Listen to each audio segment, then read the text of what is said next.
Hello and welcome to Morning Brew on Politics Social. I'm Graham Hughes. It is Friday, the 4th of July.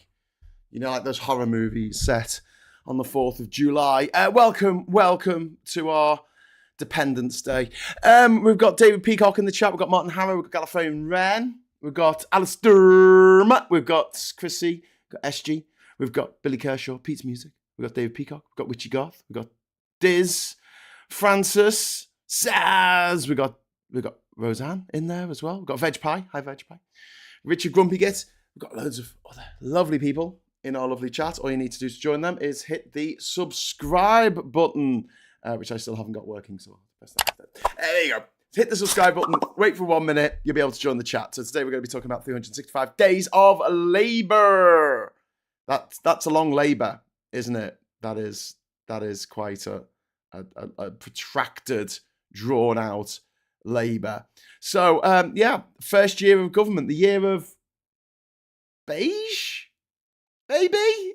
Keir Starmer swept into Downing Street a year ago tomorrow with a stonking majority of 165.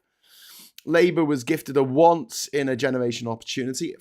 After 14 years of Tory chaos, the bar was insanely low. The public appetite for change was sky high, and the Tories were, and still are, in meltdown. So why, 12 months on, does it feel like Labour have done just enough to avoid the worst, but, not enough to, in any way, shape, or form, define the era? Are we heading towards a one-term government here? I mean, this could be really, really catastrophic for the country if Labour can't get their bloody act together. Look, this isn't about tribalism or loyalty to the Labour brand. God knows we're not going to get that on this channel. It's about outcomes. And the main outcome that I want to see is the majority of people in this country and the majority of minorities in this country happy with what Labour are doing. And that is not happening. I mean, Labour had a lot of goodwill at the start, which evaporated almost instantaneously. Starmer is now the most unpopular leader in his first year of it since, I don't know, Lord fucking North. And the way that they have gone about this government has been, in my opinion, and your mileage may vary, an absolute fucking shambles. I'm sorry, it just has. They have done some good things. We are going to go through them. But at the same time, they've not shouted them from the rooftops. They've not got their message across. They've allowed their narrative to be defined by what Nigel Farage wants to talk about. So today we're going to review the key areas of policy, leadership, and public perception that define Starmer's first year as Prime Minister. In the chat, people are already chatting, saying good morning. Any idea what was going on? I don't know, L.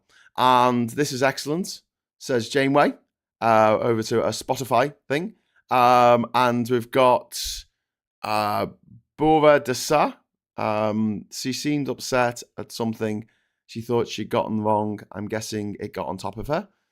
There was a lot of foundation laying going on in the background, frustrating that people expect 14 years of Tories to be fixed in a year. Richard, I absolutely agree, right? That the tips of your fingers, the foundations, all that shit, right? Yeah, I get that, right? My problem is more to do with the public perception. And I don't blame the public for this. I absolutely 100% put the blame on Labour. They have made an absolute pig's ear at defining the narrative. And that was their job. That was their big job. Because politics isn't just about managing everyday life. It's not just about making things generally a bit better for everyone.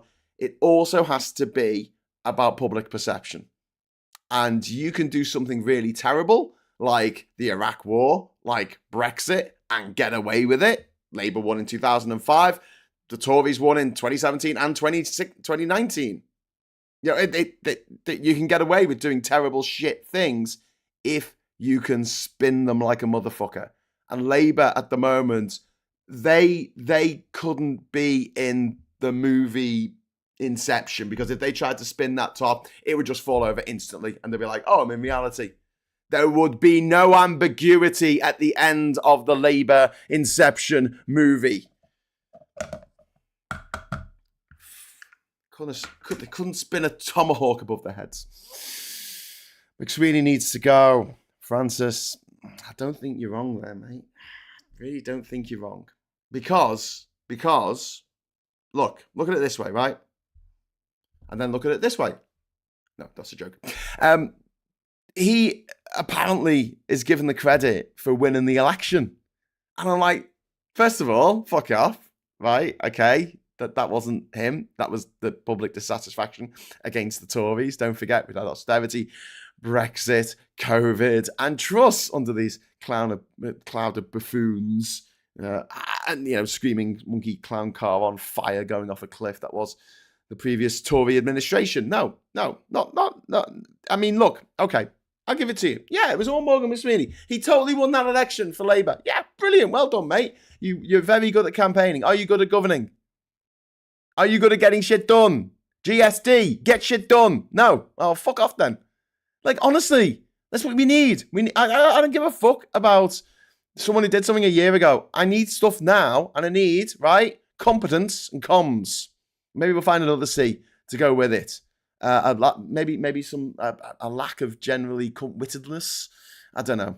I just made up that word. Hopefully it got past the censors. Paula, thank you for the first super chat of the day. Thank you.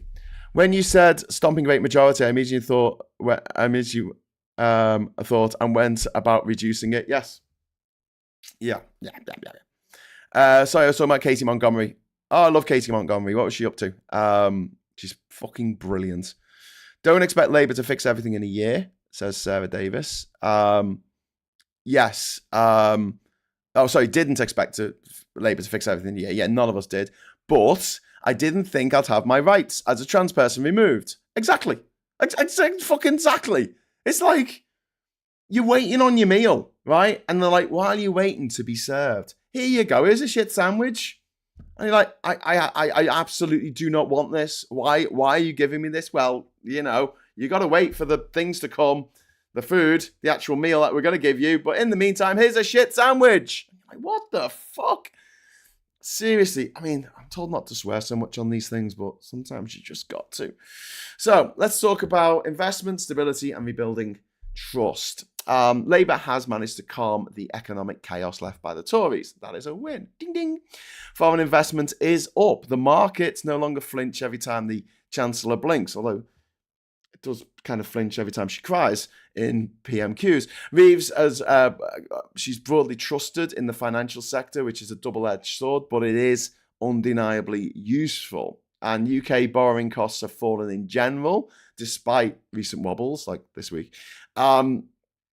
And there has been not much in the way of sleaze and scandal. Like, there's been no PPE cronies, no gambling WhatsApps, no ministers shagging aides in fucking cupboards or trying to sue the BBC for saying hurty words about them.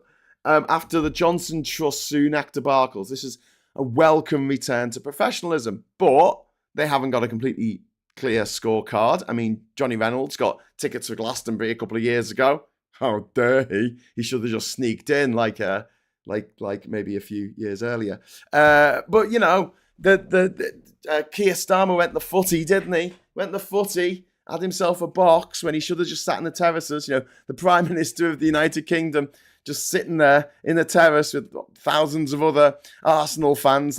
That's really smart, isn't it? In a time of heightened fears about terrorism or political assassination or.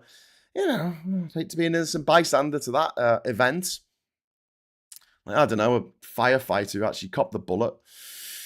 So, yeah, and then you had Angela Rayner's scandal over a council house that she bought and then sold and didn't live there for a couple of months while she was moving in with her boyfriend, who's now a husband. Like, it was a complete non-story. So, as far as political scandals are concerned, I mean, they'll never go away entirely, but it is... that the volume has been turned down somewhat. Rosie, thank you so much for the £10 super chat. Hi, Graham. For any future swearing during the show. Oh, thank you so much. That is really kind of you. I think I'll give you a celebratory fuck yeah. Thanks. Interesting how only one of my medical referrals shows up on the NHS. The one for the dermatologist, not the GIC one. Both apparently sent at the same time. Graham, there might not be sleaze, but the policies and decisions that Labour have come out with have directly hurt members of the public. Yeah. Well, I'm trying to sort of do the good. This is like they have done a bit of good, right? And then we're getting on to the failures. Don't you worry. We can have a bitch fest. We can bitch like fucking motherfuckers, right? Don't you worry. We'll do that. So, NHS waiting lists are down. They are undeniably down. They are down. West Streeting is a gobshite. I hate him. But they've launched a 10-year NHS modernisation plan, which has got a lot of sensible measures in it. Community healthcare centres, and also upgrading the NHS app, so we get around the 8 a.m. scramble, and we also have a front desk of the NHS to be able to talk to someone who knows what they're talking about through the app. Also, they're going to be integrating AI into that, which I disagree with, but whatever. As long as it's sort of limited and doesn't start hallucinating mad shit, you got to keep your references to, like, if someone types in that they have this particular problem, these are the things that you need to say back, rather than, let's just talk about some absolute nonsense. Let's just make up things. Let's just hallucinate. Anyway, so the aim to move care from hospitals to local centres, to increase GP access, to focus on prevention. So a healthier Britain. And we've got some ace cards up our sleeves in that respect. Yes, AI is a bit of a nightmare, but again, double-edged sword. It's a bit like the internet. It has its good parts and it has its very, very bad parts. And we need to be able to maximize the use of the good bits of AI in order to streamline a service that has been really, really creaky over the last 14 years because of what the Tories did to it, and the amount of money that they took out of it, and the mismanagement, and putting an extra level of bureaucracy in there with NHS England. All that shit that hopefully won't be there in the future. So, digitalisation. Community health hubs, good. Better mental health services, 100% good, okay? We need that desperately, okay? We have to see we have to see the meat of the pudding there, but, why would you put meat in your pudding? I suppose it could be a Yorkshire pudding. Slayer Rocks 2, thank you very much for the £5 super chat. Have you seen Clive Lewis MP's speech on reform? Spells out the state of employment society that's fueling mental health crisis plus price gouging. Yeah, mate, I absolutely, I haven't seen that particular speech. I saw Clive Lewis in Parliament. He always makes really good points. We really like Clive. We do have access to Clive, by the way. So if you want, we'll try and get him on this show. Not the Morning Brew, but we'll try and get him on this channel to talk about all this stuff. But I really, really like Clive Lewis. He is a functional rebel, right? And I don't want to get too side-quested here, right? But I just want to talk about something very quickly, right? There's an old expression, I think it dates back to Truman, President of the United States, right? Where he said it's better to be inside the tent pissing out than outside the tent pissing in. And I think this is true for all sort of politics, right? I would rather people were rebels within the Labour Party and actually stood up and made their points in Parliament about, how they felt about different issues. And occasionally, if there's enough of them, they can actually get the government to completely abandon huge parts of their policy that are tremendously unpopular and damaging. Hence the PIP reforms that were taken out of the welfare bill earlier this week, right? I prefer that. That makes much more sense to me from a pragmatic, sensible point of view. Yes, it's fine. You can be a socialist in Labour. You can be upset about stupid shit Labour's doing in Labour, but you have so much more power to direct the narrative if you are part of Labour. And this is why having splinter groups going off and forming their own parties and all this kind of shit, I think is absolutely self-defeating and incredibly stupid. Naive, politically naive. I wouldn't be surprised that some of these splinter groups, such as George Galloway's Workers' Party, were being funded by 55 Tufton Street. And here's the thing, if they're not being funded by 55 Tufton Street, where are they going to get the money from? One of the problems with Change UK, and I don't know if many of you know this, but my partner Kat actually stood as a candidate for an MEP in 2019 for Change UK here in Durham. And so yeah, I've had the pleasure of not only voting for myself in elections, I've voted for Kat in elections as well. And the problem with Change UK is it was a bunch of rebels from the Labour Party and from the Tory Party, and they got together and said, let's form our own party.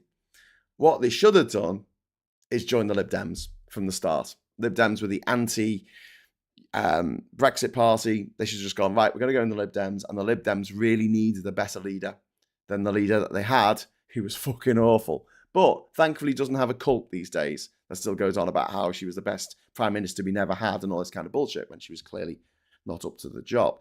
Joe Swinson.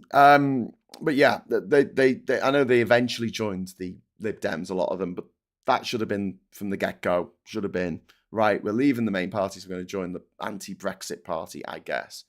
Or, as an alternative, they could have stayed in Labour and fought for staying in the EU, but some of the people who left to form Change UK didn't leave Labour because of Europe necessarily, and the stubborn donkey leaders' absolute refusal to even countenance the idea that the Tory flagship policy might be in some way damaging to working people in this country and may actually cause every single fucking family to lose £1,500 a year, on average. So some people lost even more than that. And when you're only earning £11,500 a year, that is a huge chunk of your income to fucking lose. But, whatever. I suppose when you grow up in a manor house and you went to a private prep school, these things don't bother you so much. But yeah, so I understand that there were other reasons for people wanting to leave Labour and wanting to lead the Conservatives when Boris Johnson was in charge. I get that. But don't forget, change started before Boris Johnson became leader of the Tory party. So yeah, I can see the problems with having a splinter party. And one of the big ones, aside from the fact that we live in a first past the post, setup, is money. It's as simple as that. It's fucking money. And we can look at Mamdani over in New York and go, oh, wow, he did it. He did it. He stood up against the establishment and he won. But, whisper it quietly, friends, he stayed part of the Democrat Party. He didn't leave the party. He didn't stand as an independent. He stood as a Democrat for the Democratic candidateship of the going forward in November when they're actually going to have their mayoral election. Is candidateship a word? I don't know. It should be. So anyway, that's all I'm going to say about third parties. We might talk about this a little bit more in the Labour, the Politics Social tonight. The Friday Night Social, even get the name right. The Friday Night Social. I'm sure we'll get into this because I think we all have strong opinions on the team here at Politics Social.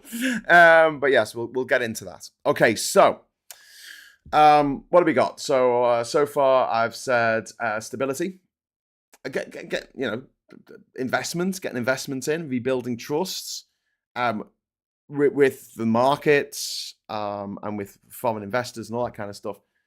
Sleaze and scandal has been cut off at the root by the looks of things. Anyone who's been involved in any kind of sleaze has been dropped like a hot rock.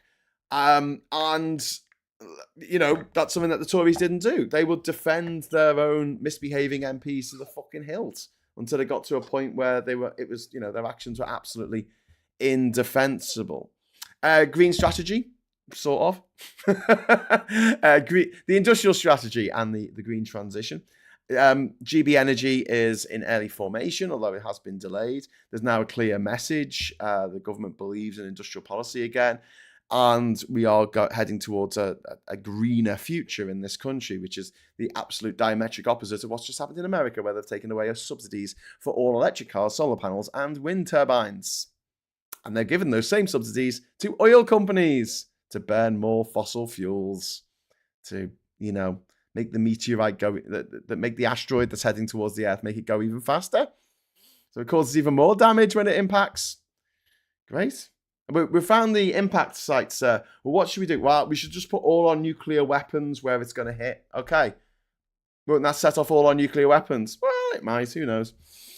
And then, delays and U-turns have obviously blunted the message on the green transition. But the direction is good. Like, it's a positive. At least they believe that net zero is necessary, unlike the multimillionaire Richard Tice, the privately educated multimillionaire Richard Tice, who doesn't believe in it. He doesn't think that climate change is a thing. He thinks it's not real. He does know it's real. He just says that because he is absolutely bought and sold by oil and gold. There you go, a little rhyme for you. Robbie Burns will be turning in his grave. Right, also, childcare expansion and workers' rights. So steps taken to expand free childcare hours, which is critically important for people who want to have children, or people who do have children. The New Deal for Working People was watered down, but there has been some progress made on that with day one rights for some workers.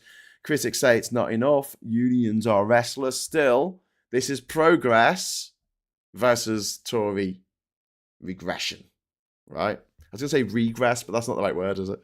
Would have been a nice couplet, though. Anyway, let's talk about the failures. Should we talk about the failures? Come on. Come here. Let's talk about the failures. What am I getting? I'm getting shouted at. Is the previous leader of Labour happy that Zara Sultana has announced that she's going to set up the party? I think she's jumped the gun. Such confidence. Great start. Such competence. Bodes well. Get rid of McSweeney and then Kendall and Timms. Make Vicky Foxtrot the disabled minister instead of Timms. Yeah, I wouldn't agree with. I wouldn't agree. I wouldn't disagree. Sorry, Peter Paints. I would not disagree with any of what you've just said. There was no route back for the whip for Zara, so her move is basically the only one that makes strategic sense. But Labour would not reselect her for her seat. There was a way back. Look. So the reason why I think it was 16 of them at the very outset, it's like Labour were only in for like a couple of weeks. The King's speech, right, is where the government lays down its agenda for the year, right? And what these 16 rebels did, it's not like they just stood up and said, we don't agree with this, right? They voted for an SNP amendment. Now, you got to understand, that's like scoring a goal for the other team. In the way that our British politics works, right? An SNP amendment, right? Now, there's no mandate for that SNP amendment across the whole of the UK because the SNP, you can only vote for them in Scotland, right? And I know that we have this weird kind of half monarchical, half federal, weird cluster of Commonwealth countries all together system. I know the system's a bit vague and a bit wishy-washy, but essentially, for the sake of discipline going forward, it needed to be made very clear that the Labour MPs could not vote for amendments to something as important as the King's speech, amendments that were tabled by opposition parties. Right? This will not be tolerated. This isn't the way we do it. If you want to have your own amendment, put your own amendment in. Right? So you can get some Labour rebels to back it. We can do that. That happened obviously earlier this week. Where Labour MPs put their own amendments in, right? It can be done. And we saw it a couple of weeks ago when we had the update of the abortion laws to make abortion legal for women. And there was an amendment put in by a Labour MP, Stella Creasy, which wants to go further and make it legal for care providers and doctors to carry out procedures so they couldn't be taken to court afterwards or thrown in jail for giving someone, helping someone have an abortion. So that's the way to do it. Parliamentary procedure wasn't followed. Party discipline was hanging in the balance. I kind of get it, right? again, I don't necessarily have much. I feel like 6 months suspension was a bit too much, in the same way that I think that the 35,000 threshold for elderly people getting the winter fuel allowance is too high. I think they overshot a little bit. Labour have a tendency to overshoot on things, which is kind of frustrating. But yeah, anyway, the majority of those 16 MPs are now back in the party. They've had the whip restored. They still stand up in Parliament and criticise the government, even though they're part of the party that is government. But they can do that. It's fine. It's fine, right? And there was just a couple of holdouts who were like, no, I'm going to go my own way. So that was her choice. Ivan, thank you very much for the £5 super chat. I know people who are over the moon about this new party. To me, I think this new party is ridiculous. How do I approach this with these people? Well, it is ridiculous. I agree with you, Ivan. I mean, all they're going to do under the first past the post system is split the vote. That's all that's going to happen. They're going to split the vote on the left even more. They should have joined the Greens. Join the fucking Greens. I mean, like the previous Labour leader was practically a Green anyway. I mean, he spent half his time as an allotment being weird and senile and saying boring things. But, everyone loved him because of those famous, wonderful speeches he made. Do you remember when he said that thing about he said that thing about the thing? That was a great speech, that. Yeah, really memorable. Really stayed with people. I love the way that he had such discipline in his party as well. He didn't allow MPs to just go off and do whatever the fuck they wanted. That was good. I love the aura of competency that he projected. That went down really well with the population. That they really did vote in their droves to not make him prime minister twice. But whatever. But yeah, thanks a lot, Ivan, for the £5 super chat. I think you need to approach them by saying, like, third parties, we don't need another splinter party on the left. If they want to join a party so they can hopefully win their next election, because without Labour, without the money from Labour, it's very difficult to win an election as an independent unless you got a very high public profile, such as the previous leader of Labour. Join the Greens. Join the Greens. Join the Lib Dems. Add to their numbers and affect policy, and actually have a situation where if you join the Lib Dems, you can help formulate questions for the Prime Minister each week. The Lib Dem leader gets 2 questions to the Prime Minister.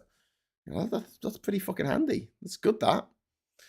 And also, they join the Lib Dems, maybe we could end up in a situation where Labour are the party of power, and then you've got the Lib Dems in opposition. I would fucking love that.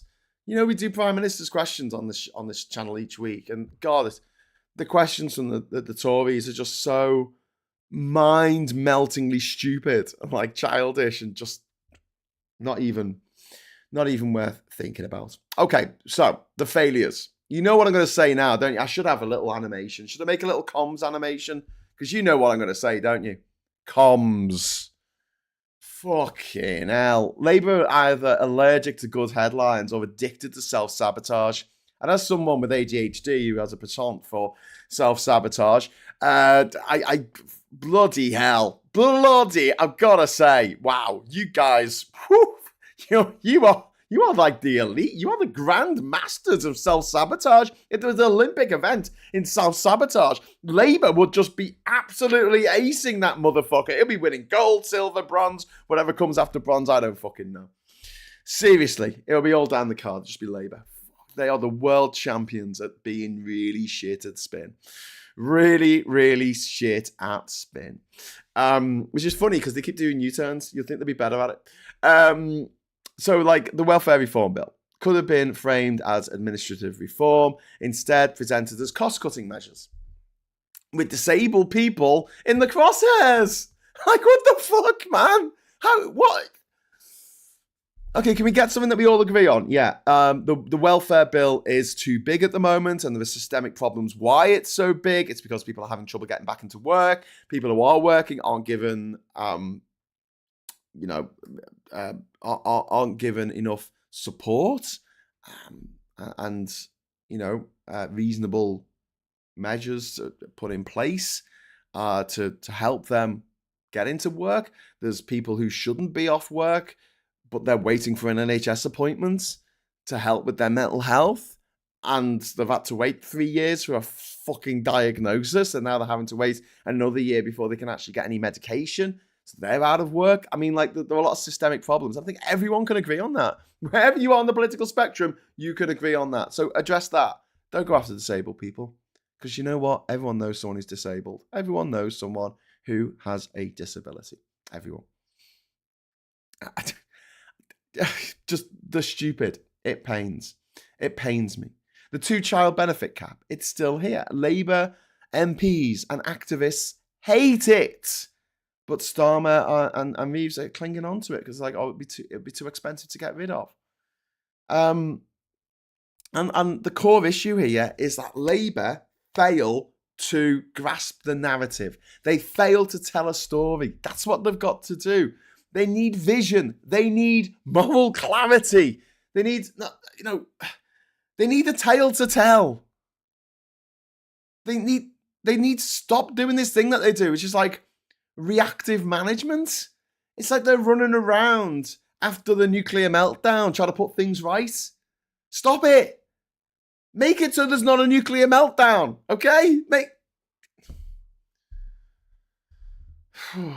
Labour spent too much time shadowboxing with right-wing narratives on immigration, benefits, crime. The policy language often feels lifted from the Refuck UK handbook, chasing Farage's tail. They issued fewer visas. Do you want to get immigration down? Issue fewer visas. Really simple. Because the vast majority, 95% of immigration to this country comes from visas that are issued to people in other countries to come here and work. If that's the real problem, then stop issuing all those visas. Of course, the Tories never did this because they want people to come from other countries. We need people to come from other countries to work. But also the Tories and Refuck need them to go, oh, look, a person who's not from this country. Ha ha! That annoys you, doesn't it? Doesn't that upset you? Have they got a fancier car than you have? Whoa, I'm going to get you getting mad now, aren't you? Why not vote for the fucking fascists? Why not vote for the racist party? Oh, yeah, I'm going to vote for the racist party now because that guy had a better car than me. And he looked like he was from somewhere else. Farage says, like, jump, and Labour's instinct is to explain to everyone why they're already halfway off the fucking floor. You know, it makes Labour look weak and reactive instead of principled and confident. They spent far too much of this first year talking about stuff that is just playing into the handbook of the scum on the right. The multi-millionaire, privately educated, hedge fund managing cunts who are making our lives a fucking misery. They're the ones who are cutting public services. They're the ones who are not competent enough to run a bath, never mind a local government. This is the big problem that Labour have got. They will never, ever win on immigration against Nigel Farage. Nigel Farage can get away with saying, oh, Brexit, yeah, I'll leave the country if it's a disaster. And then it is a disaster, and he goes, well, yeah, this is a disaster. And you're like, okay, you said you're going to leave the country. When are you fucking off, Nige? When are you pissing off to some other fucking place in the world and turn that one into a hellhole instead of staying here, you twat? Fucking hate that man. He is grotesque. He's just a walking abomination, isn't he? He's like the vile nature of the nouveau riche of this country, just distilled into one disgusting specimen of humanity, a human with no humanity. Doesn't give a fuck about anyone or anything except his fucking grift. He's made £1 million since being elected MP. £1 million fucking pounds. Anyway, this isn't supposed to be about Farage. It's supposed to be about Labour. Missed opportunities. Can we talk about the missed opportunities? No constitutional reform, despite Starmer's past promises. No, I mean, at least we could have ranked voting. Let's just bring in ranked voting, right? That's it. We don't need to worry about PR, full implementation, the hunt system. Don't have to worry about anything like that. We're just going to have ranked voting. That is it. You want to win the next election, Labour? Bring in ranked voting. Please, for the love of God, bring in ranked voting. It will absolutely destroy the Tories. I guarantee it. Otherwise, first past the post, with the left splintered and this new party forming, possibly paid for by 55 Tufton Street. I don't know. They must be getting the money from somewhere because launching a political party is really expensive. And the reason why Change Reform didn't get anywhere is because they didn't have any fucking money. And they didn't really have policies except let's not leave Europe. Slayer Rocks 2. Thank you very much. You're number 3 with your £5 super chat. Sunak cut bank profits tax from 8% to 3%, costing 7.5 billion in the first year before profits soared. This is low-hanging fruit, not the sick and disabled. Couldn't agree more. Add that to our list of missed opportunities. There's been no bold housing policy. Renters still feel abandoned. No electoral reform, no Lords reform, no serious push on public ownership. The only reform they've done in the Lords is that once you're 80 years old, you can't stand again, or you can't join the next Parliament. Obviously, they don't stand because they're not elected, which is ridiculous, and there's far too many of them. There's like 879 of them. We do not need that many Lords. We do not need that many Lords. Let's get the actual figure there. Should we have the actual figure? 800. How many House of Lords? There are around 800. There are currently 833 sitting members of the House of Lords. And only 228 are women. Yay, equality! And most of them are white as well. Not too many people from other ethnic backgrounds in the House of Lords. It is so white. House of Lords, hashtag so white. So anyway, let's get back to this. Missed opportunities. The window for radical change is closing fast. This is stuff they should have done in the first year because they could have got away with it. Stonking great majority, public goodwill, fucking just do it. They should have done all this in the first week. Look at what the orange twat's done in America. He's got that through. It's a fucking horrific bill, changes everything, leaves 18 million Americans without any healthcare. They're all going to fucking die. Millions of Americans are going to die. And he's like, got it through. With a slender fucking majority of one. Right? What the fuck is wrong with Labour? Like, seriously, guys, you've got 5 years. You had 5 years and you had a majority of like 160 odd. Like, what the fuck? What the actual fuck? Why didn't you just do a load of bold policy changes straight away and let them bed in? But no, we're not going to do that. We're going to slow and steady in the wrong direction towards the iceberg. No, stop going slow and steady towards the iceberg. No, it's the best way to do it. Morgan McSweeney says so. Ivan, thank you very much for the £10 super chat. As a Labour Party member, my local Labour Party is hosting 1 year social event this evening. I can't go because I'm fucking housebound. I'm forgotten about and thought of less. I'm nothing. Ivan, that's not true. You are not nothing, and your views and your opinions on this channel, especially, are absolutely valid. And yeah, you are housebound, so you can't go to certain events, and that is shit. That is fucking shit. And you're housebound because you're being failed at the moment by the healthcare system of this country. And I won't sugarcoat that for you.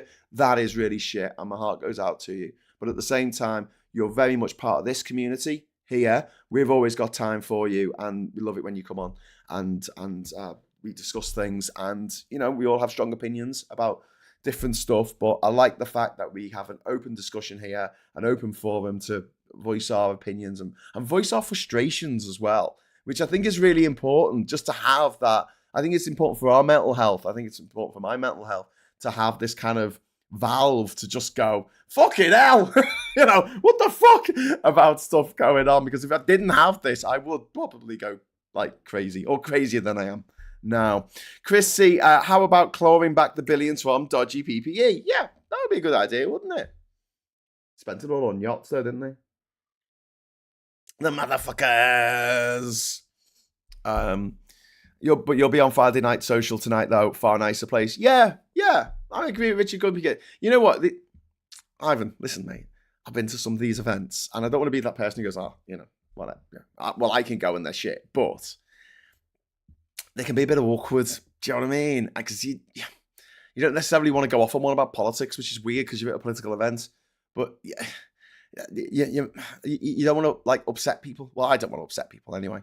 And so I end up sort of going and not really talking about stuff. And I don't feel like myself when I go to these things.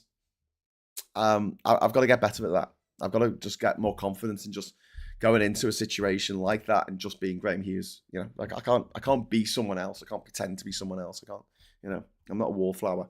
But yeah, Ivan, come watch the Friday Night Social with us.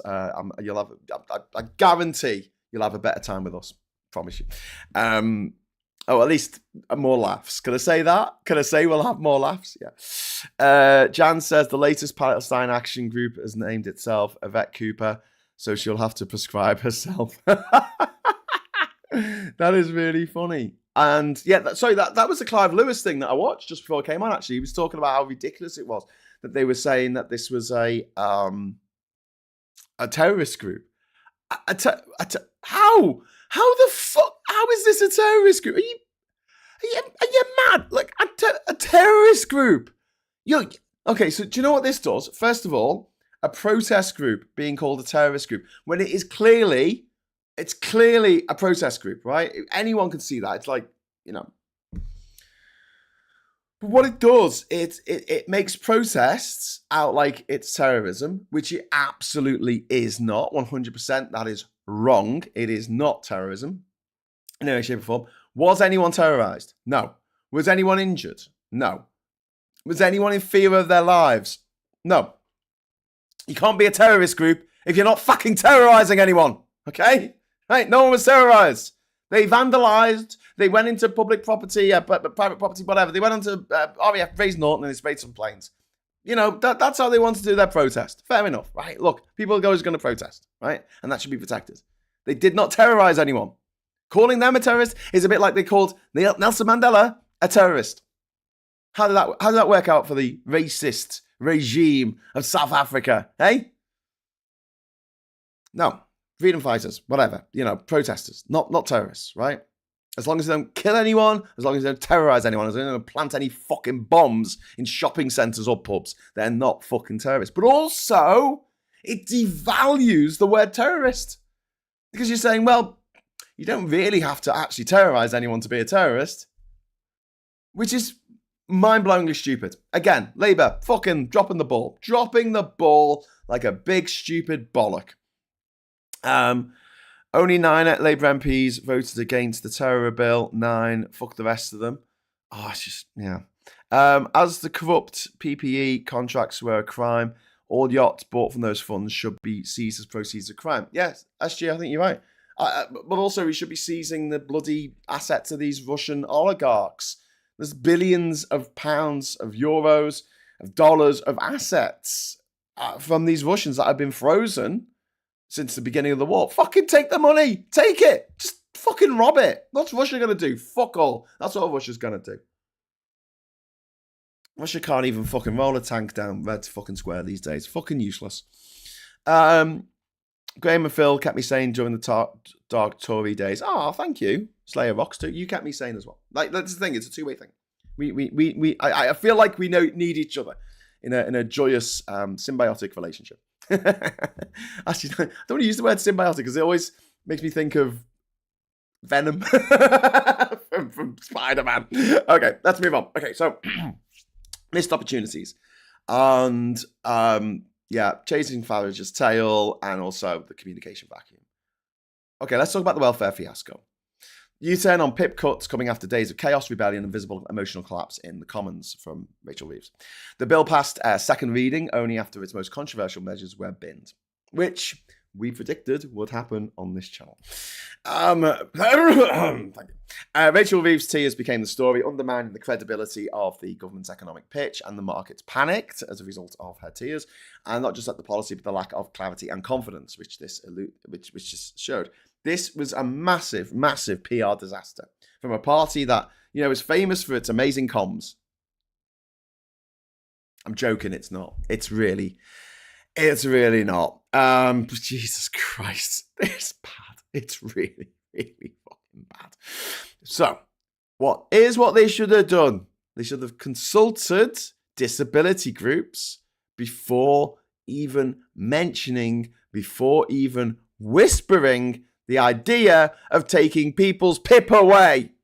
Okay? That's what they should have done. Here's the thing, right? You go after the billionaires and you tax them a little bit more through land tax or some sensible measure that can't be moved into another country with a click of a mouse. Okay. Because I don't know any billionaires. Do you know any billionaires? Because I fucking don't. Do you know any chief execs of oil or gas companies? I fucking don't. I know disabled people, though. I know quite a few disabled people. I know people who this PIP reform was going to impact.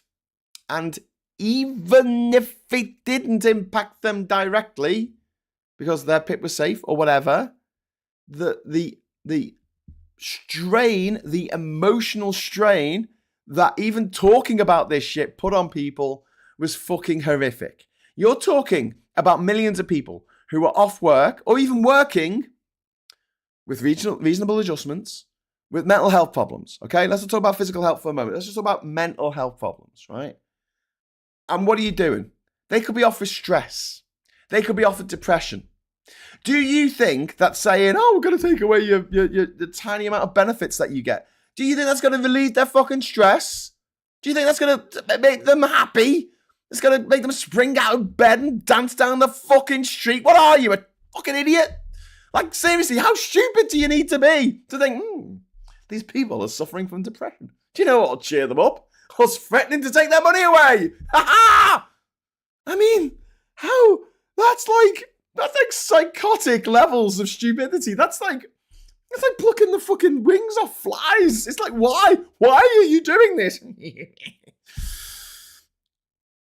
Just gobsmacking. Absolutely gobsmacking stupidity. Anyway, transparency and consultation is probably my fifth thing on my list. This is talking about disability groups and unions and civil society repeatedly sidelined. And when I just say that Labour needs to talk to disability groups about PIP reform, it's not just that they should have commissioned this report, right, which they have commissioned now. It's going to come with its findings next year, in the autumn next year.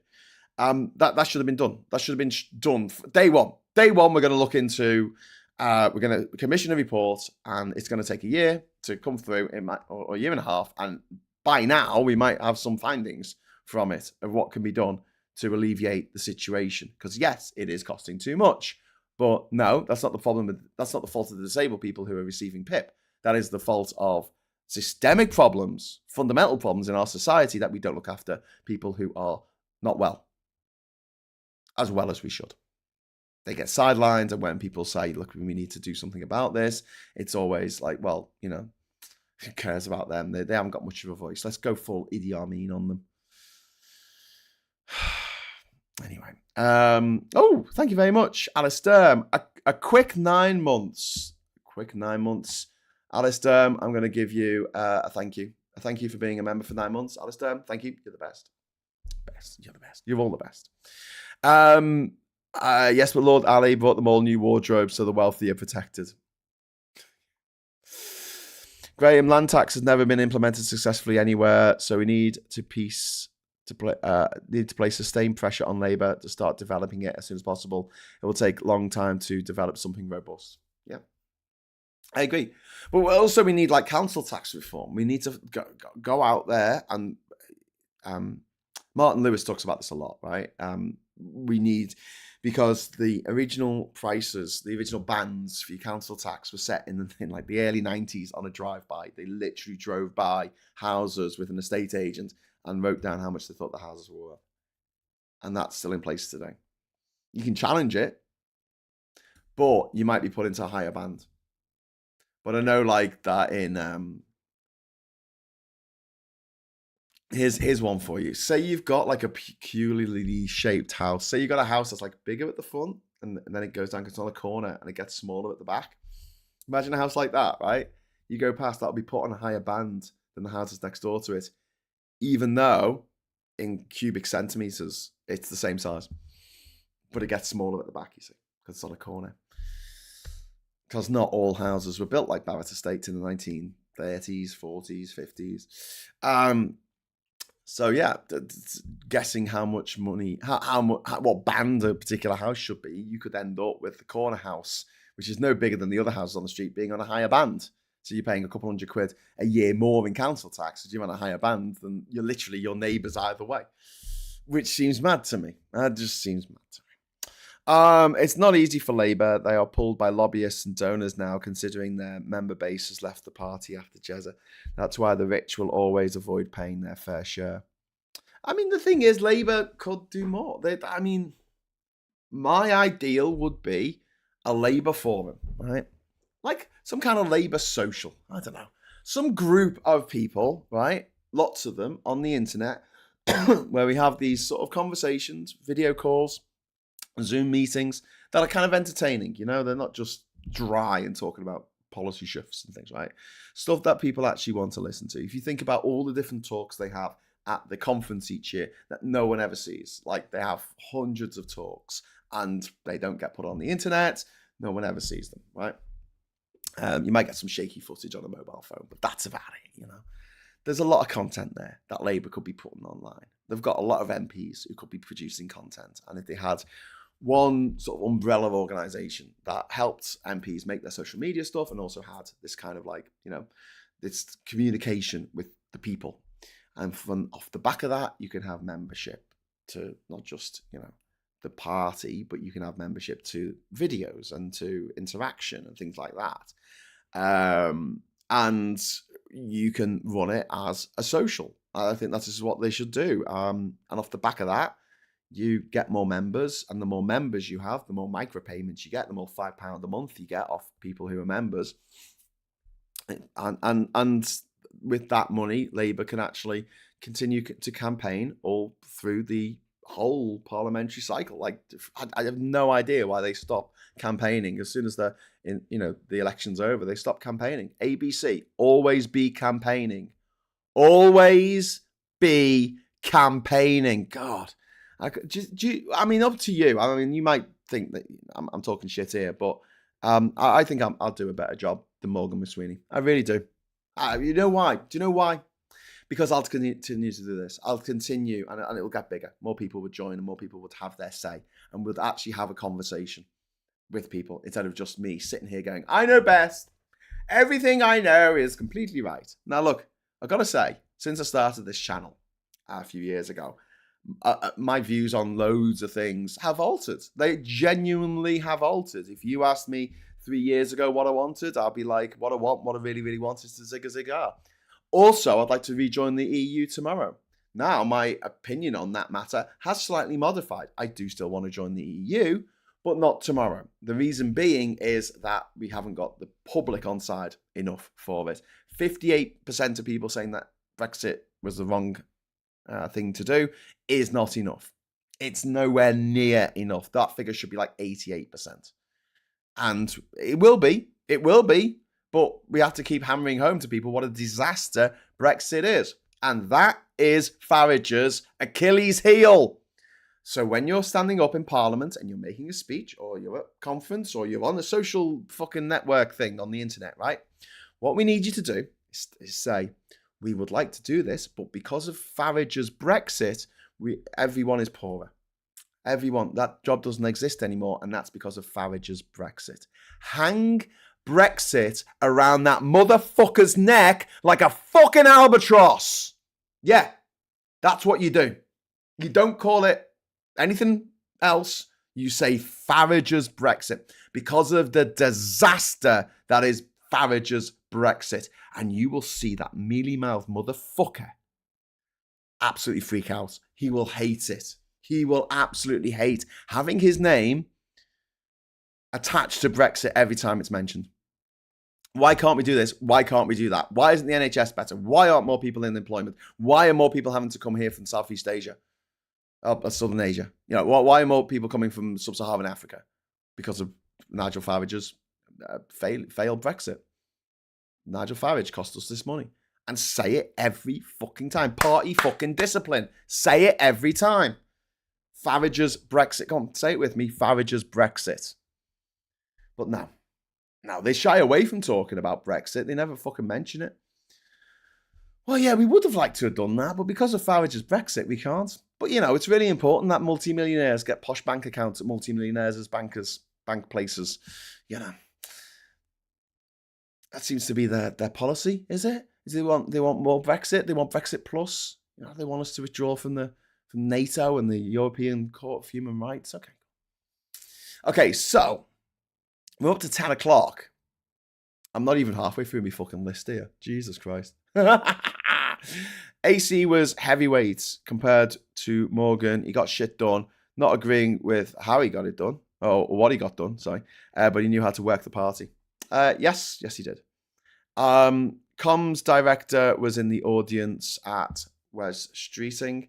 That's from Veg Pie. Yeah, yesterday at the NHS launch, that was absolutely overshadowed by the fact that Rachel Reeves cried the day before. Yeah. Jesus Christ. Garage's Brexit. Because, it just shut down. He being pointed out by Laura Kunzberg or someone, and like, why haven't you done this? Well, we would love to do that, but you've got to understand that the British economy is down about £120 billion every year because of Farage's Brexit. We would have another 40 billion in the Treasury to pay for, ice creams for everyone and a brilliant NHS and gold-plated milk bottles, but we don't. We don't have that money because of what Farage did to this country, because of what that traitor Farage did to this country. That fucking traitorous bastard Farage, who doesn't actually have to put up with the rest of the Brexit shit that the rest of us have to. If you're working class, you can no longer live and work anywhere in Europe. He can. Don't forget that. And when you're talking to a fucker, point that out, please, for the love of God. Just ask them, can they live and work anywhere in Europe? Do you think that it's fair that your party leader, the deputy leader, in fact, all of the MPs that they have, can still live and work anywhere in Europe? And you can't. You have had your freedom of movement and your children's freedom of movement taken from you by people who did not sacrifice it for themselves. Some of you may die, but it is a sacrifice I am willing to make. That's the words that should be on fucking Farage's gravestone. What a gobshite. Ivan, thank you very much for the £5 super chat. The worst thing of Farage for me is him saying equal marriage was the wrong decision. Yeah, he's a homophobic, racist, misogynistic, xenophobic, grifting gobshite. Me and Tam were talking about this morning about, we get called grifters because people are kind enough to give super chats, a couple of quid. And I'm like, Nigel Farage travels everywhere on a fucking private jet, right? I can't afford a car. And yeah, I'm the grifter. All right, mate. Or they call us, these are people who live their lives of fucking absolute fucking pleasure and debauchery. These people have never had to want for anything. These people have never had to drive down the dock road looking for pallets to smash up, to burn, to keep them warm in the winter because there's no fucking central heating in your fucking cold water flat. They've never had to deal with that. They never will. They've never had to scrabble down the back of the couch to find 20p to put in the lecky meter to get the fucking electricity back on. They've never had to do that. They've never had the phone disconnected. They don't know what it's like. They'll never know what it's like. And then they turn around and call people like you and me the metropolitan elite. I can't express in human language how much I want these motherfuckers to go fuck themselves for all eternity. How fucking dare they? How dare Cummings and Banks and Wigmore and Farage and Boris Johnson and Michael Gove and that Tice creep say, call us the metropolitan elite. Fucking city bankers, hedge fund managers, fucking braying arseholes, sipping champagne. This isn't champagne, by the way.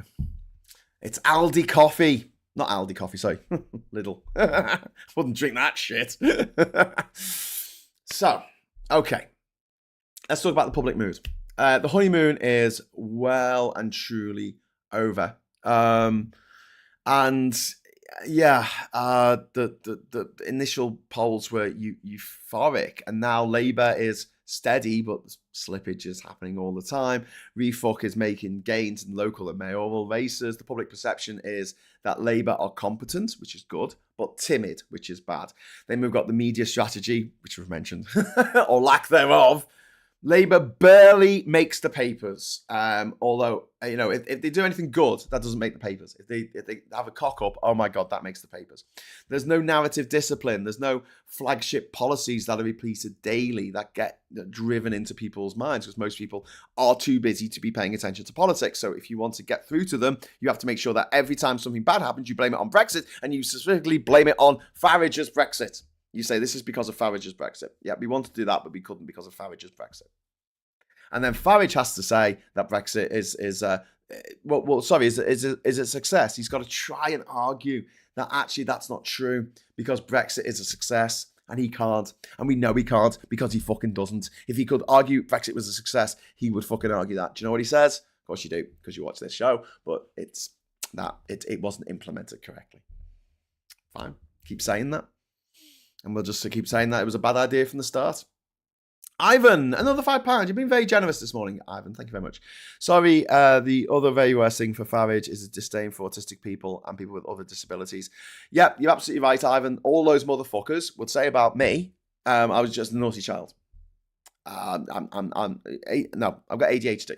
Like, my brain, just the chemicals, pathways, physiology of my brain is slightly different. And it causes me to have certain behavioral aspects of my life that I need to find ways of managing better. And that puts an extra layer of complexity on things like learning, right? Getting shit done, getting things in on time, etc. Being absolutely allergic to boredom.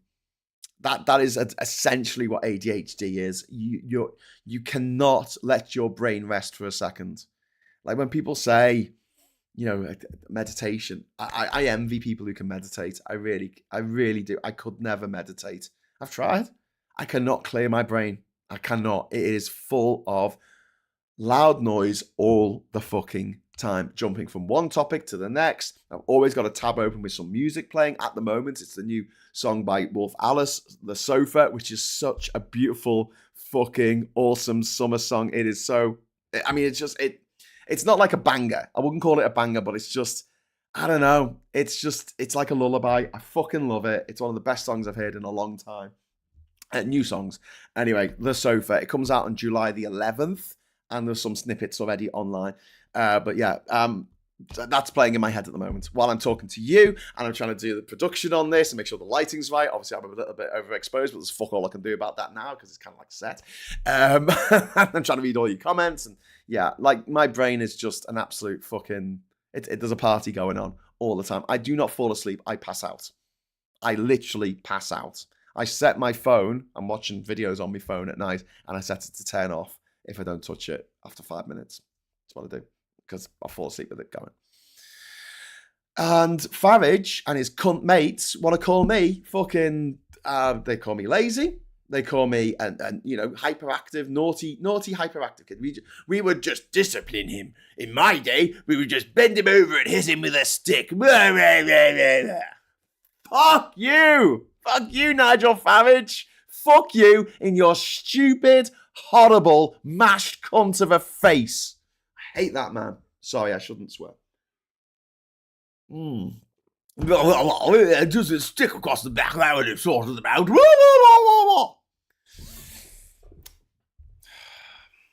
The attitude of that generation of rich, pompous arseholes, I just fucking hate them.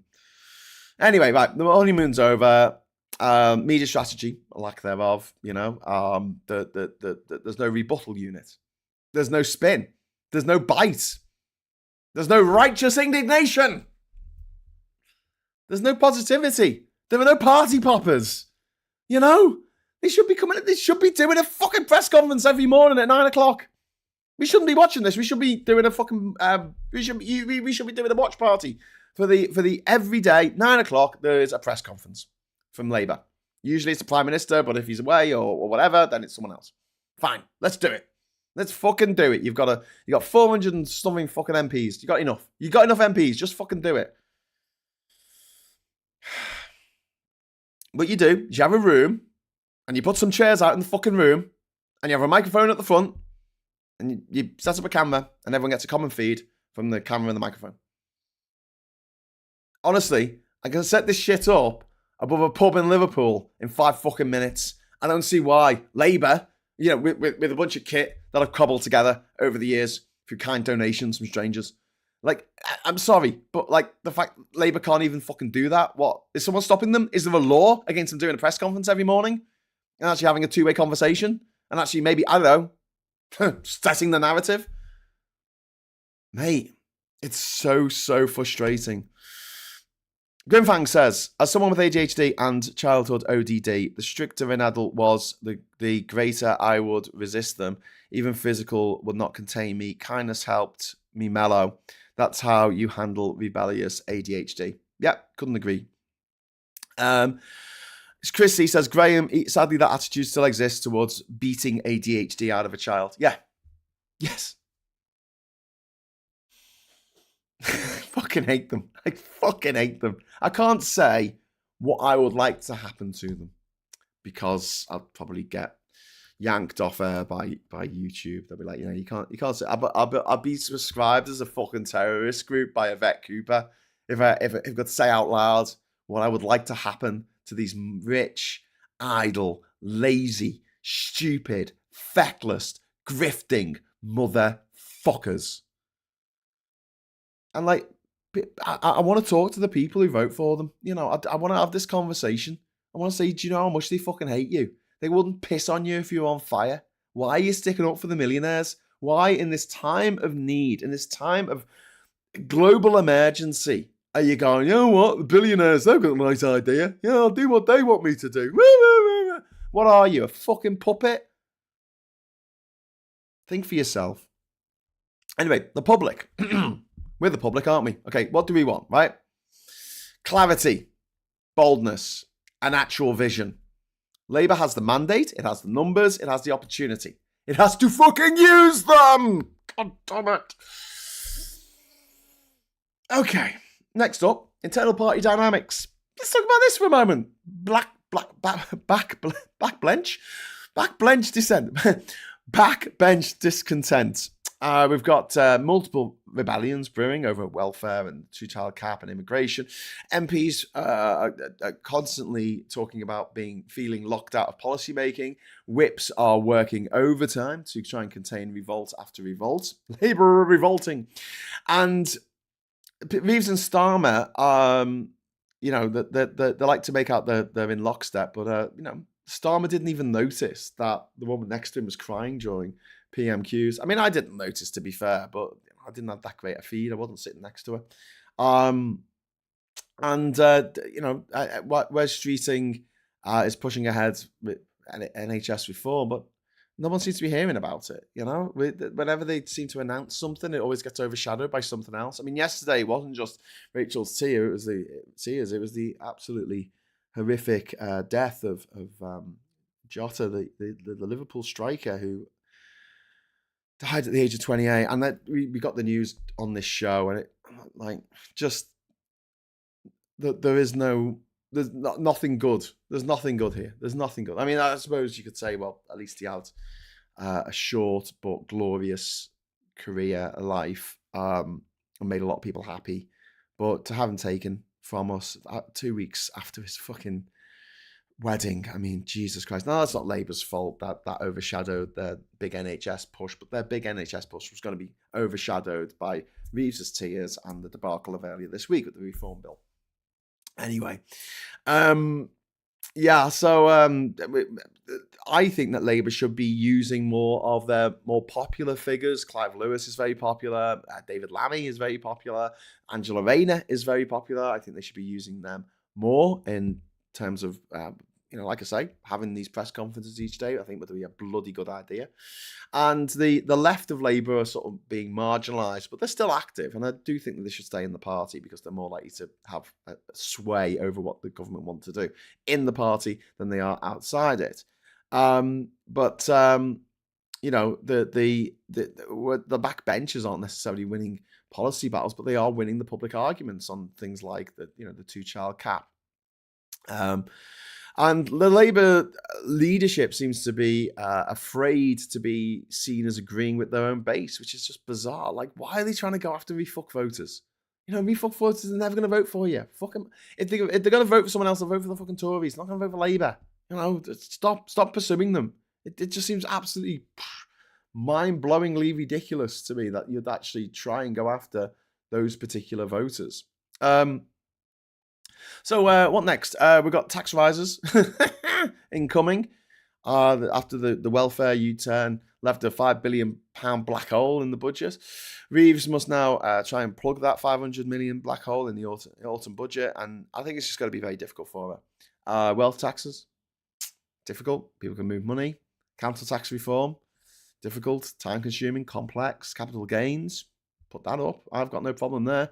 But money can move. Capital can move with the click of a button, or cuts elsewhere. There are fights coming in the autumn. The big one being the 2-child benefit cap, and housing and renters reform is still very much on the shelf, which we were promised. We were really looking forward to that housing reform, and it still seems to be.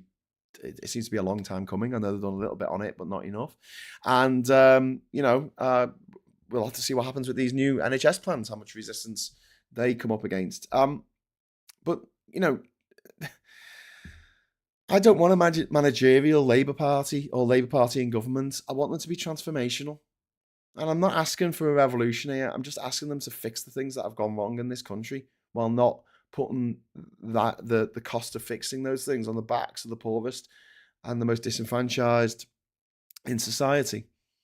I say that the public voted against the Tories. They absolutely did, but they also voted for something better. They didn't want the Tories. They wanted someone to do a better job. And competence is a way of, managerial competence it's not just about policy.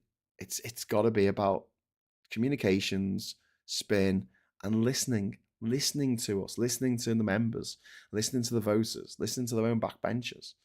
If Labour want to keep power, they have to start acting like they deserve it. But, it's only 1 year down, there's 4 to go.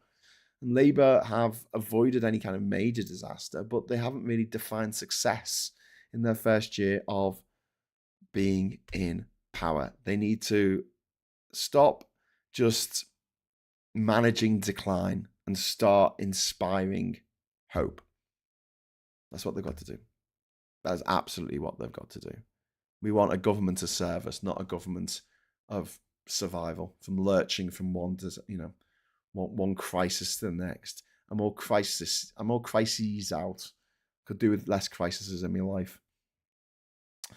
I guess if you made a t-shirt with punch up, not down on it, referring to the rich and poor, Labour might be inclined to label you a terrorist. Yeah, exactly. Grimfang says, Rayner is so good at PMQs last week, convinced me they need to use a spokesperson more, much sharper than Rayner. Yeah, sharp. Rayner's much sharper than Rayner. Learn to read, Graham. Much sharper than Starmer. With obligatory union flags, of course. Yes, press conference, put the fucking flags out. I don't give a fuck. Just put... have like at the end of each press conference, right? They should do that magician's trick where they pull out Union Jacks out of their nose, like bunting. They just keep doing that for 5 minutes. That's how each one should end. Fucking Gammon would love that. The Prime Minister's got to fly in on a fucking Spitfire. Gammon will love that. I'm trying to send a super chat. We can't do it on my iPhone or iMac with Safari or Chrome. I'm logged into YouTube. Can anyone help me, please? I think that there's a super chat thing going on where basically for every super chat that was given, Apple wanted, if you're using an Apple device, Apple wanted 30% of the cut, and YouTube already take 30% of a super chat. So essentially, if someone gave me £1, I'd only get 33 pence of it if it came from an Apple phone. So I think the only way of doing it is not via iPhone. I don't really know how you get around that. There you go. Oh, Oh, Catherine's just come back. Wasn't expecting her for a little bit. She went out shopping. Hi. Okay, so where were we? Oh, I was reading your messages. Sorry about that. 801 Sapphire.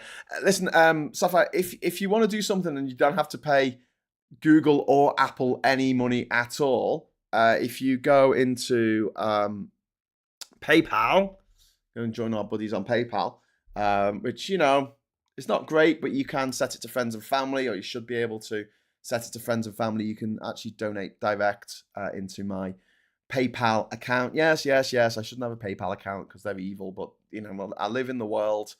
What can I say? And I think that the name that you've got to put in is in the blurb of this video, which I was just trying to find, and then I realized actually the blurb of the video is on my main screen here. Yeah, there it is. So if you scroll down in the description of the video to the very bottom, it says Patreon. It's got the Patreon address, and then underneath that, it's got PayPal, which is Graham David Hughes. You type in Graham David Hughes into PayPal, you should see a picture of me, and that money will go to me. And if you set it to friends and family, if you can, that means that PayPal won't take 5% or whatever it takes. Let's have a look what's happening down here. Always a hurdle. Disney could have asked for 2%. Governments always have options. Remember, Cameron, in the midst of austerity, assured flood house houses that this is a rich country and of course we can help them. Well, yeah, we're one of the richest countries in the world. We've got absolutely shitloads of assets. When we talk about the fact that we've given, we're given the when we sorry, I just got distracted by something. What was I looking at? Options, yeah. When we talk about the fact that we've got no money, we sold everything off. We haven't. We've got the Crown Estate. 75% of the Crown Estate revenue goes to the government. It's basically state-owned land, a lot of it. There you go. Cool. So yeah, I was just having a look at my my chat. Everyone's talking in my chat about this new splinter group. Yeah. Phil saying I would say the first year looks like a bin fire, but that's because of the massive focus on literally 3 policies and none at all on the rest. It's still their fault for 3 bad policies and no common strategy, but still a skewed view of reality. So yeah, that's Phil Morehouse there. Yeah, absolutely, I agree on that. Graham, for me, it's the right-wing climate skepticism and the furthering of climate skepticism. The attack of science on the right, for me, is one of the biggest transgression. Yeah, absolutely. Well, they can't fight science with facts, can they? So it's got to be, the green transition is going to cost you money. I say, fuck that. I want to scream from the fucking rooftops, right? We have an electric car, not mine, Cat's. It costs £3 to fill it with energy that gets us to Liverpool from Durham. Do you understand, just how game-changing that is? We can charge it at home. It costs £3 to get a family of 4 to Liverpool. On the train, that same journey will cost around £300. Do you see the difference between £3 and £300, right? That is the carrot. We need to stop going on about how the world's going to end. I know it is. Well, the world as we know it is going to end because of climate change. But here's the thing. It doesn't get anyone on the side. Okay? Let's talk about this for a moment.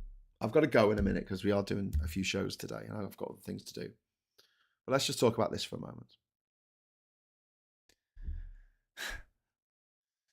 I was at Glastonbury, as some of you may know. And I went to the Greenpeace field. And the Greenpeace have done something really cool. They've got their own stage with stuff going on. That was really good, right? Like dance, fucking party stuff. And it's all solar powered. Like the whole of Glastonbury is powered using renewable energy, which is amazing and fantastic. But then they've got the same stuff that they've had for years.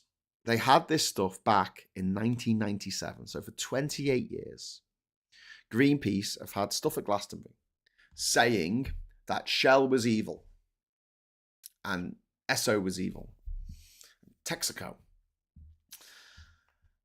BP, and they'll have they all done like hell and demons and fire and how bad it was. They had pictures of the Niger Delta covered in oil and pictures of birds covered in oil, disasters and all that kind of stuff. And it's like, we've got to act, we're all going to die, right? And they're right. They're absolutely right. If we don't do something about climate change, we're all going to die. Okay. The problem is, they've been putting that message out at Glastonbury for at least 28 years now. It's not fucking working, is it? No one's listening. Do you know what would have been better?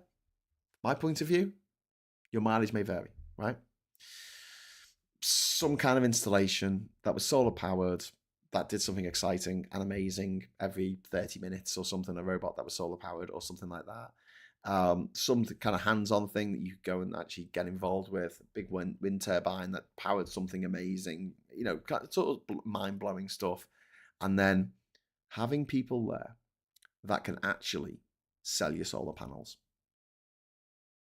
That's it. Instead of showing you how solar panels work, great. I want discount Glastonbury 25, type that in, and I get a discount on the installation of solar panels on my house. Here you go. Aren't these things amazing? Here's how it will work out. We'll do a credit thing and you pay it off over X many years, but you'll save this much on electricity. Get them in. Get them in with honey. Get them in with some fucking honey. Don't tell them the world's going to end. And I'll tell you why they shouldn't be telling people, screaming at them, oh my God, the world's going to end. Turns people off. In the same way that if you want people to stop eating so much meat, don't show them pictures of tortured animals. Please do not do that.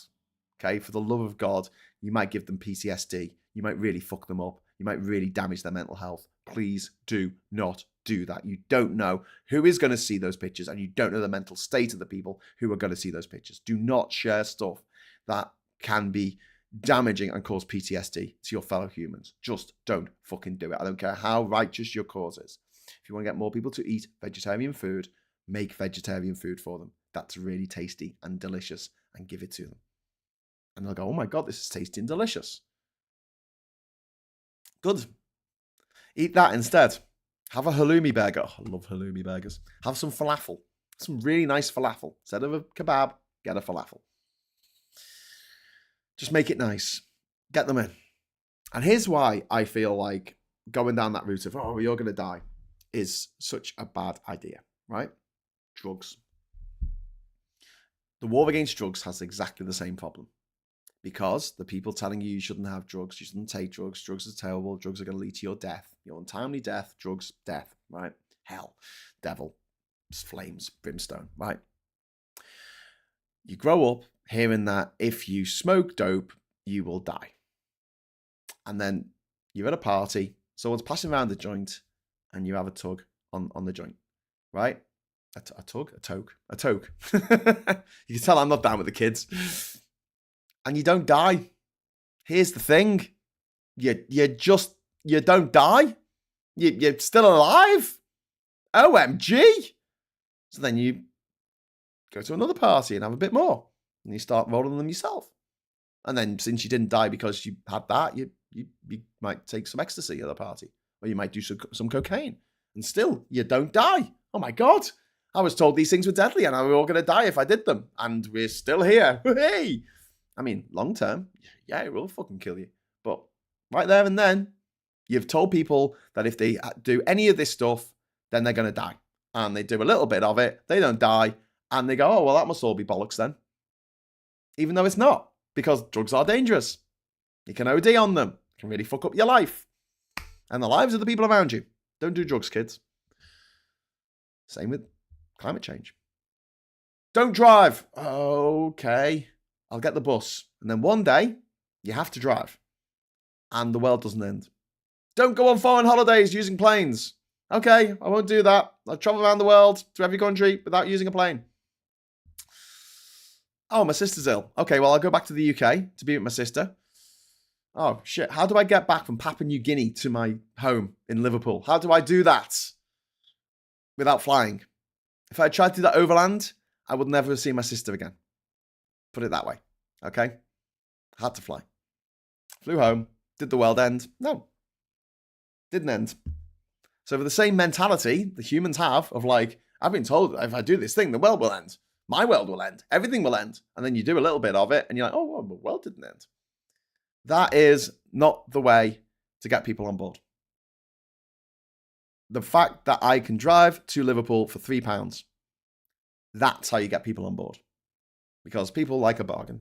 Everyone loves a bargain. And the cost of public transport at the moment, cost of private transport, if you're driving an internal combustion engine car, is off the fucking charts. Veg Pie, thank you very much for the £5 super chat.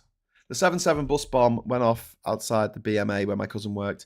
He's never touched red meat since. Jesus. Thanks for the super chat. Our own house, and maybe you can make me a veg pie. Next time, are you going to the conference this year, veg pie? Make me a veg pie. I do like pie. Nick and Diff says, I met an 8-year-old the other week whose mother is part of a commune and forced her to watch animals being slaughtered. She forces her to be vegetarian by trauma. I was horrified. Yeah. And the thing is, it won't work. I guarantee it will not work. When that child grows up, that child's going to have a little bit of meat and go, ooh, bacon, this is nice. I was told that if I had some bacon, then the world would end. And the world hasn't ended. People kick back. They always do. A friend of a friend when I lived in Australia, she was not allowed to have sweets when she was a kid. She wasn't allowed to have sweets. And as soon as she moved out of her home, and her mum, who wouldn't let her have sweets, she just ate all the fucking sweets and ended up, what happens when you eat too many sweets. And it's like everything in moderation. Too much of anything will kill you. Too much water will kill you. Too much love will kill you. Unfortunately, the Triffids are still there because my stupid brain let me down. That's only 3 times I've moaned about it this morning, trying not to drive my son crazy by talking about it. Yeah, I've got some Triffids to trim outside. I've never been on a plane. I bet you if I did, it will crash, says L. I mean, you'd have to be very, very, very, very unlucky for that to happen. Morrison's do a mean cheese and onion crisp bake. Ooh, that sounds nice. We have a local vegan campaigner who's well-meaning, but she's very in your face, and it just annoys everyone, says Richard. Yeah. It makes people eat meat more. Like, I can't stress this enough. Like, so the way that you campaign, especially about emotive issues like vegetarianism, like working against drugs, like stopping, making people more,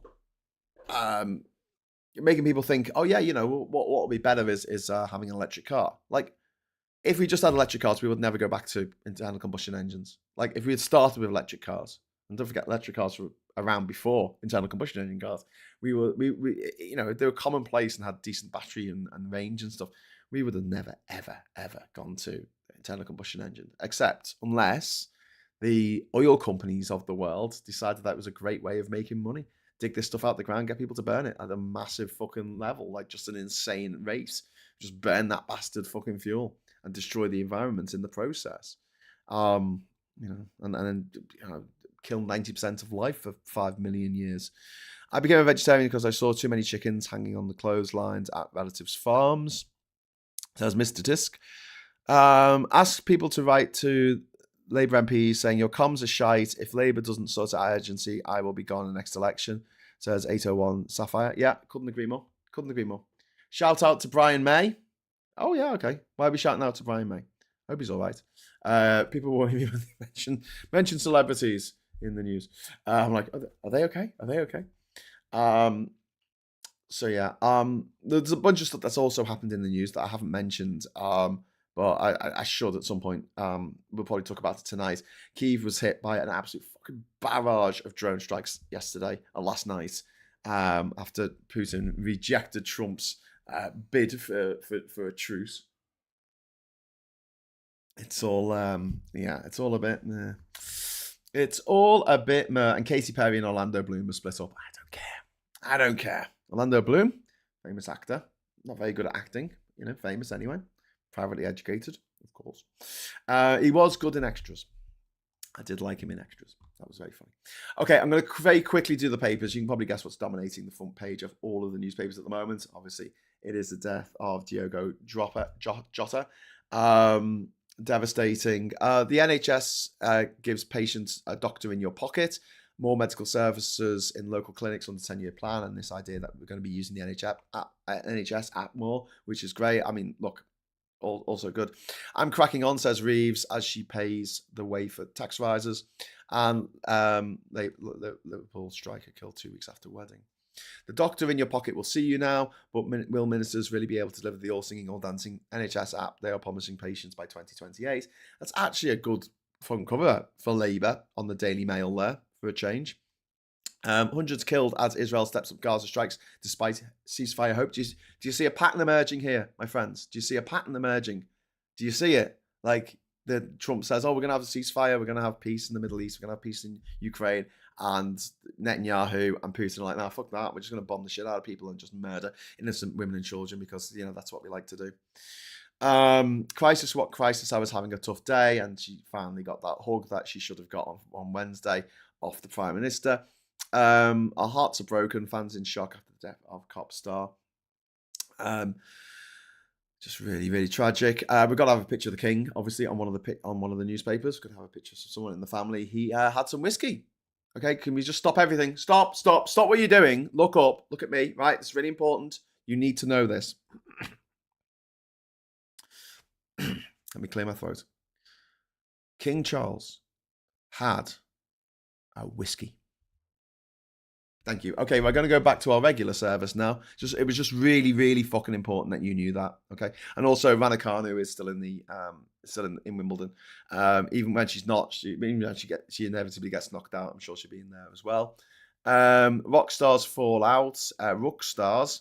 So this is a Wonderwall. This is an Oasis tribute band who have fallen out.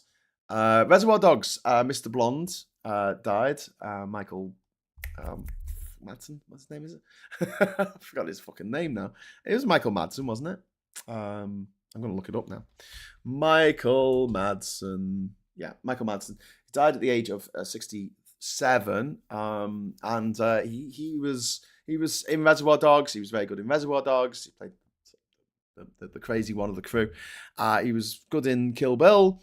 Unfortunately, despite the fact he's got like 400 credits on Internet Movie Database, he does seem to be a bit of a shit. He was done for domestic violence last year, and doesn't seem to be a very nice person. All in all, I don't know, but now he's gone. Bye. Corbyn's hard left challenge to Starmer, which, like I said earlier, we don't even know if he's on board for it yet. We don't know anything, and that bikini put my children through school, says mine in class. Okay. And Oasis, the greatest rock band of our time. Your mileage may vary. Miliband plan for wind farm revolution in back gardens. And Miliband has unveiled plan to make it easier for homeowners to install wind turbines in their gardens as part of a huge expansion of green power. Woohoo! Let's do it. Need to make them quieter though. They're quite noisy. RAF home to our nuclear fighter jets protected by 5-foot fences. Yeah, you could probably do better than that. Okay, pensions face tax hike to pay for Labour welfare U-turn. Markets rally and voter confidence for Rachel Reeves after Starmer backs her to remain as Chancellor. I did say, you're going to get bored of me saying this, but I did say that the markets would rebound. It's just like, don't worry about it. And they did. PM says we're in lockstep. Chancellor faces brutal challenge to balance books ahead of the autumn budget there. And then we've got the Financial Times. Finally, the Financial Times. That doesn't really work, does it?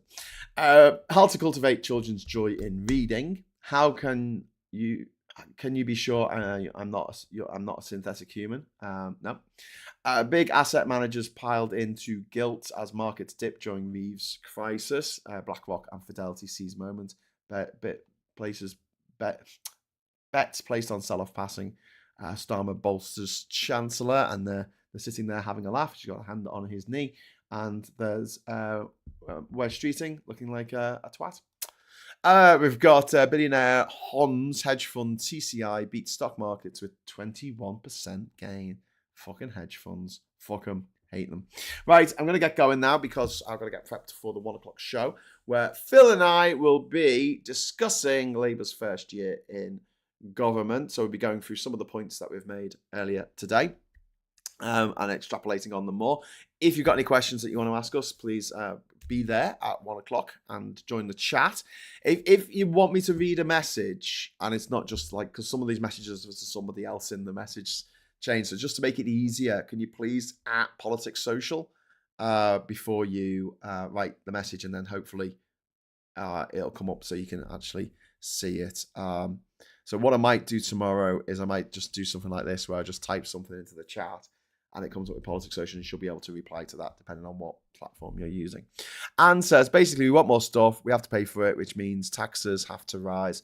As long as people have enough to live on before they get taken away, I have no problems with that.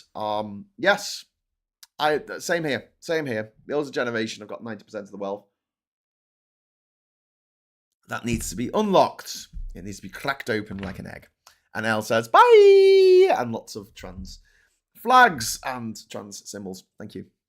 This is a trans inclusive space, and we are here for all our trans sisters and brothers. And yeah, unlike other platforms out there, that might not be. LBC. Anyway, so gonna fuck off now. And Captain Coconut says, yeah, you can put a wind farm in our backyard. Soon will be get ads offering to fit and install them for us via a bogus government grant, and they will take all the energy produced. Energy scams exist. Yeah, I was going to mention that about Glastonbury and about having somewhere where you can sign up to get solar panels. We've got to clamp down on the cowboys. We've got to clamp down on the fucking there needs to be a national solar panel, a national wind turbine, campaign or something like that, where you have accredited people putting in accredited stuff, and it's not just this bullshit turning up and doing this. Like this, use capitals, says Martin Harrow. Yeah, but if you do that and you put Politics Social and see there, right? When I see it on my feed, which is slightly different from this feed here, it puts a red box around it, so I know it's a question or something directed to me. Alternatively, you can drop a super chat, but if you're feeling a bit, if you're not feeling particularly flush, I'm not going to demand super chats off you, and you're already generous enough, so thank you for that. Okay, so I'm going to get off now. I'll see you in a few hours for the agenda with Phil Morehouse. We're going to be talking about 1 year of Labour. It should be quite an interesting discussion. I don't think that Phil and I agree on everything, but we certainly agree on more than we disagree on, I feel. And I'd love to hear what you have to say about it, and any questions you've got to put to me or Phil, please do. And until then, I'll say thank you so much for watching. Give us a little likey on the way out. We always like a likey over here on the Politics Social channel. And until next time, I'll say thank you very much for the chat. Thank you for watching. Thanks for the super chats. Obviously, it's very kind of you. And if you do want to give direct, you can use the Graham Davis Hughes. Just have a look down at the bottom of the description of this video and you'll see it. You can, I don't know, copy and paste it if you want into PayPal, and make sure there's a picture of me comes up when you search for it, okay? And until next time, I'll say thank you so much for watching. Hello, good evening, welcome, and goodbye.